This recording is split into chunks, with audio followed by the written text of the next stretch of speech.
Locked On Podcast Network presents Locked On Sports Today.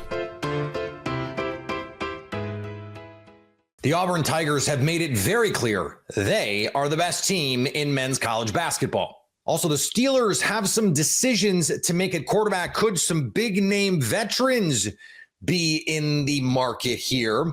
And the NBA All-Star Game it doesn't matter anymore. I'm Peter Bukowski, starting your day with the can't-miss stories and biggest debates in sports. You're Locked On Sports Today. Searching all major sports. Found. Let's start with the biggest story. Is it Auburn?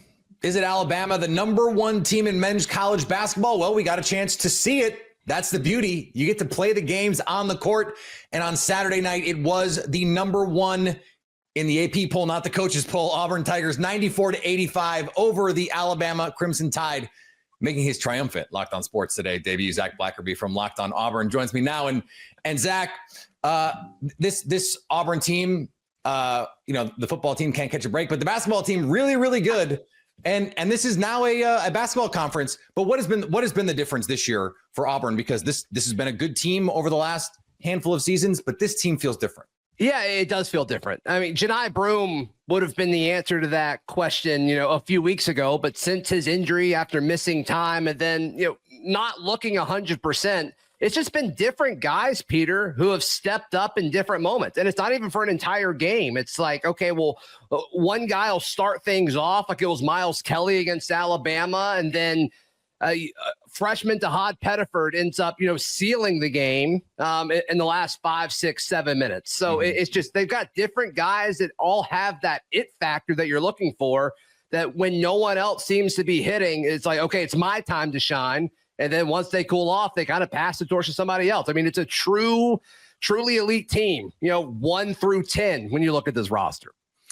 Now, if you're an Alabama fan, and I know from your perspective, God forbid, but if you are, you're going, look, they shot 19% from three, less than 40% from the floor. This is shooting variance. It's nothing more than that. How do you respond to that part of this? I think some of it is you're not always going to be hot from three. I think the other aspect of it is like Auburn's got a good defense. There's all this talk about historically one of the most efficient offenses of all time when you look at the Tigers, but defensively, they're very good too. They're very elite. And I think that's kind of been an underrated part of Bruce Pearl, the coach, when Auburn goes on these runs and wins these SEC championships or SEC tournament championships. The defense gets better over the course of the season. I think we saw that. But look, if you're an Alabama fan, you want to hang your hat on something. Y'all are really good at getting to the free throw line. You get to the free throw line more than anybody else. So you had your chances at the charity stripe. They just didn't fall. We've seen before teams that have gone through the regular season look like the best team come up short in the tournament. That's the beauty of the tournament, is the best team, I wouldn't say rarely, but is certainly not always the team holding the trophy at the end of the season. Why would you have confidence that this Auburn team can make it through all the weird matchups, all the shooting variants? Hey, we're on the West Coast and we're playing at rims we've never looked at before. All of the craziness that the tournament brings. Why is this team different, do you think? Yeah, I got asked on another show a few weeks ago, like, what's your biggest concern for this Auburn basketball team? And it's just the randomness that is the NCAA tournament. I mean, we see all of these one teams, you don't see them get upset by, the 16 seed too often, but there's a lot of times where the number one seeds don't make it to the Elite Eight. That's pretty common. And you just kind of hope if you're one of those one seeds that it's not you. And that's something that's looming over this team. I mean, they were a dark horse by a lot of folks when people were filling out their bracket a year ago, and they had a first round exit to Yale. And that's something that this team thinks about every single day. The score's written on the dry erase board in the locker room, or at least it was to start the season. I don't know if it's still there or not, but it's just, this is something that they use as motivation over the course of the entire offseason. Now, is that why they've been so dialed in and focused? I'm sure it's more than that, but that's part of what the NCAA tournament is. And you called it the beauty of it.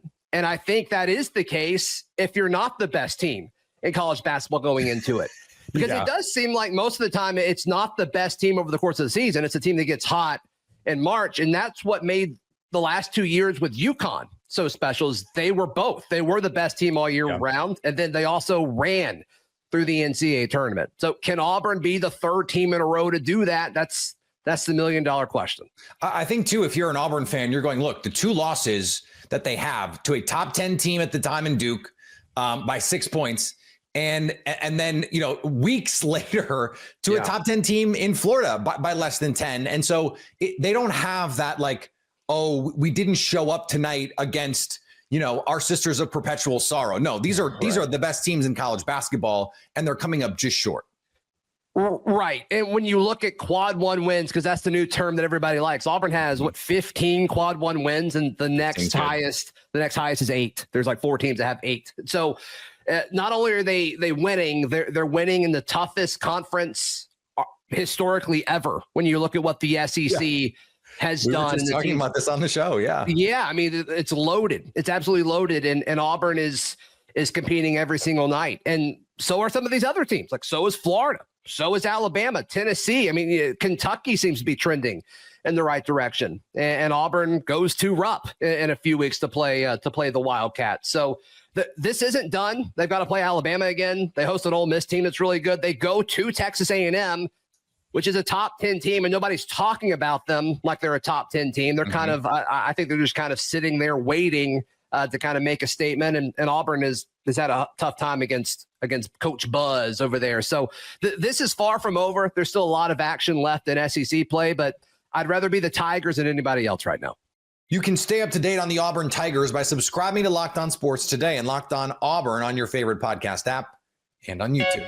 Your Locked On Sports Today. Coming up, the Pittsburgh Steelers are looking to potentially add a big name veteran quarterback, or they'll just do what they always do, which is not much. Before we get to that, Mac McClung saved the dunk contest. You know who that is, right? Mac McClung? Sure. When the game tips off, the NBA action is just getting started, and there's no better place to get in on it than FanDuel, America's #1 sportsbook. With FanDuel, you can place live bets throughout the game, so even if you miss the opening tip or want to bet on a fourth quarter comeback, you can stay in on the action. And if you're looking for a bigger payout, you can even combine your live bets into a same-game parlay. I love using FanDuel's live betting feature because it keeps every moment of the game exciting. Whether I'm backing my team for a late game rally or picking a player to hit a clutch 3, I never feel like I missed my chance. Plus, the app is easy to use, and when you win, you get paid instantly. With the All-Star break keeping us waiting until Wednesday night for NBA action to return, now is the perfect time to take a look at some futures. How about some final odds? The Celtics remain the title favorites, plus 195. My goodness. But if you want a little bit of value, the Red Hot Lakers at 18-1, especially now that they've added Luka Doncic and all this. 18-1. I like that. Right now, FanDuel customers can get $150 in bonus bets if you win your first $5 bet. Just visit FanDuel.com to join today. That's FanDuel.com for your shot at $150 in bonus bets. Make every moment more with FanDuel, the official sports betting partner of the NBA. The All-Star Weekend has lost its luster, but that didn't stop back-to-back dunk contest champion Mac McClung from putting on a show. This was a Saturday night that felt like a complete dud, but then Castle and McClung going toe-to-toe really saved the night, which is the way the NBA All-Star Saturday nights used to be as well. But immediately after Mac wins this trophy, Ja Morant says that now he might start wanting to do the dunk competition, and Giannis quote tweets Ja and says, if you do it, I'll do it. And so if Mac McClung truly does make it come full circle where now top NBA flyers are getting into the slam dunk contest, Mac McClung should already, but this especially, should be like an NBA ambassador where he's a permanent judge in the dunk contest. He's paid handsomely for reviewing dunks and for being a part of that panel because he truly, at that point, would have saved the dunk contest, not just for these last few years, because if you take out all of Mac's dunks this year, that dunk contest sucks. And it was the same thing last year and the year before. Not only saving these interim dunk contests, but if he can propel Ja and Giannis into a dunk contest themselves, he saved the future of the Saturday night. And that is the future of tons of revenue for this league and tons of eyeballs for this league. So it would be massive. World #1 tennis player Jannik Sinner has been suspended for 3 months after testing positive for clostebol, a banned substance. Sinner was initially cleared of any wrongdoing in March of 2024, but the World Anti-Doping Agency decided to appeal the ruling and extended the case. Sinner decided to go ahead and accept the 3-month suspension last Friday in order to finally move on. The timing of it all favors the 23-year-old superstar, with the next Grand Slam tournament coming in late May. Team USA clinched a spot in the Four Nations face-off with a dramatic 3-1 win over Canada on Saturday night. Hey, take that, eh? The Four Nations face-off in the thrilling clash we saw between the U.S. and Team Canada, and it was an incredible game. The U.S. Ultimately emerged victorious with a 3-1 victory.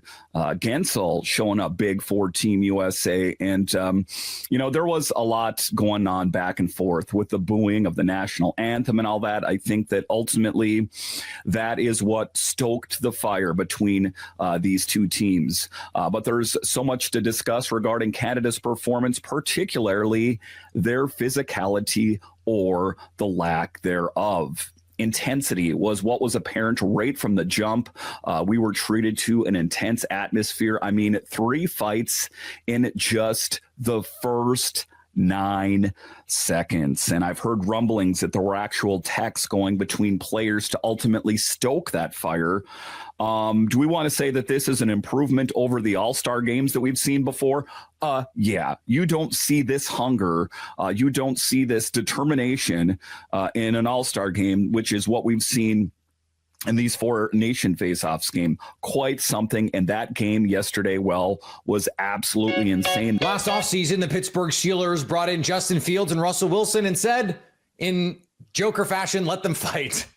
And now they have some decisions to make on the future of this organization. Do they want to go young at the quarterback position and build something? They tried that with Kenny Pickett, didn't work out great. Do they want to go the veteran route? They tried that with Russell Wilson, to mixed results. I would say now they're being tied to 2 monster veteran names, Aaron Rodgers, who is set to become a free agent, and Matthew Stafford, who could be available if LA and the quarterback cannot come to a contractual agreement. Chris Carter from Locked On Steelers joins me now. And Chris, what to you, just of the plans, let's start there, veteran or young quarterback, is the most likely to your mind in Pittsburgh? They're going with a veteran. I have a hard time for them seeing going in another quarterback weak draft like they did when they went after Kenny Pickett. And in that situation, they at least got the first quarterback on the board that year. That's not going to happen with Cam Ward or Shedeur Sanders. Both of those guys I expect to be gone by the time that they're set to pick at 21. I don't expect them to trade up this year. They have other needs. I think what they're going for is a veteran quarterback. And I still think it's Justin Fields. I still think, I just throw the tea leaves I've been reading, the things I've been hearing. I think that what they're doing right now is they want Justin Fields, but they don't want to pay Justin Fields the top dollar of, a guy who is the QB1 for sure and knows he is. They're trying to, I think, bring down his negotiation powers, because if Justin Fields knows that he's the target, then he can ask for a higher price. Mm-hmm. The Steelers are trying to keep enough salary caps that they can make some big moves this offseason. But if they spend big on quarterback, it's going to limit their options there. Russell Wilson, I think they like the idea of him as a backup option if Justin Fields were to hit the open market and they need to bring a guy back. I just don't see this team going out and getting an Aaron Rodgers who looked even more over the hill this year than he has before, and brought obvious turmoil and a circus to the New York Jets. I just have a hard time seeing that. There was the rumor floated out they were interested in Trevor Lawrence. Everything I've heard is that was not close to being true. What they were doing right now, though, right? Like, make some calls. They probably called around just to see, like, hey, what's going on over here. But there was not like a hard offer made by the Steelers to do those things. They might have been exploring some things. I think what the Steelers are doing right now is they're trying to drive down the asking price for whichever quarterback they keep from this past year. They prefer it to be Justin Fields, and that's their 2025 plan, to kind of have a one of these guys be the bridge until 2026, when they hope to have a better quarterback class. And if they address some of the weaknesses that they have going into this offseason well enough, they could be in a position where they can feel comfortable trading up to get the quarterback they really want next year. Would it change your mind if, let's say, for example, Aaron, or their mind, if, let's say, for example, Aaron Rodgers said, hey, if you bring me to Pittsburgh, Devontae Adams coming too? I think that Aaron Rodgers comes with too many problems for this team. I mean, you look at the Jets. The Jets, when he arrived, were an up and coming. Isn't that what Mike Tomlin's for, though, Chris? Yes, I agree. He is for that. But a big reason why they've been able to keep that is they when Antonio Brown went crazy, they got rid of Antonio Brown. They were like, okay, out of here, bye. But did that just start when he left, or was that being managed for some period of time before? It was absolutely managed. But as a person who was in the locker room during some of those management years, there were a lot of things Antonio Brown was able to do without causing a stir. Sure, he was still this rambunctious individual that said and did some wild things on occasion, but he became so unhinged towards the end, especially when he just skipped out on his last Steelers game, and they were just like, he was also the best receiver in the NFL. So the difference is Aaron Rodgers is not that at quarterback anymore. Exactly. And here's the thing: the Steelers were willing to put up. If Aaron Rodgers was playing Aaron Rodgers 4 years ago when he was winning MVPs for the Packers, the Steelers might be like, hey, Aaron, just tone it down. We'll put up with it, but not when you're seeing what's going on with other teams. I think the Steelers aren't looking for a big swing at quarterback. They're looking for someone who could bring some steadiness, someone who could come in and handle things. The biggest things they need to do, they need to get back to being strong in the trenches. Their offensive line got banged up this year. They never saw Troy Fautanu, their first round pick. They want to see him and Broderick Jones progress together. Zach Frazier had a good year. Let the O-line be better. Invest in the D-line in this offseason. Get a better D tackle to pair to work between Cam Hayward and Keanu Benton. And then I think, supplement corner, supplement receiver. And if they have a solid quarterback, that's a better team you got going in next year. And that's what the Steelers are trying to do right now. But is marginal upgrade enough? Like, we heard from ownership saying we want to shake things up a little bit. And then, of course, they did nothing to shake things up.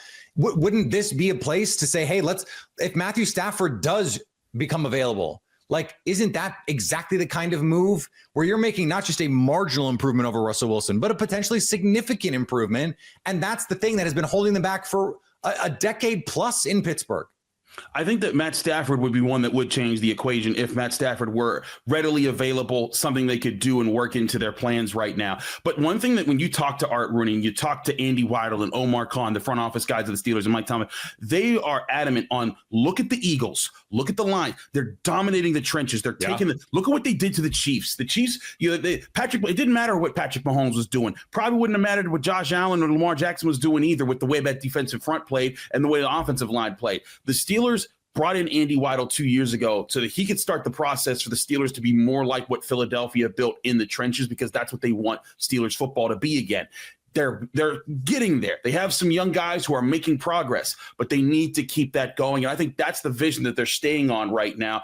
I don't think that the shakeup is going to be as much as completely blow something up and do something that could put them in a hole. Like if they sign a guy for $40 million, I don't think that's the move. But if Matt Stafford could be had for a reasonable price, and if you're able to get him without giving up much capital, I think that would be something they'd entertain. But right now, I think they look at the situation and they say, hey, quarterback mobility is key. Developing the lines on both sides is key. That's what their focus is right now, less than going and getting an Aaron Rodgers or trading for Trevor Lawrence.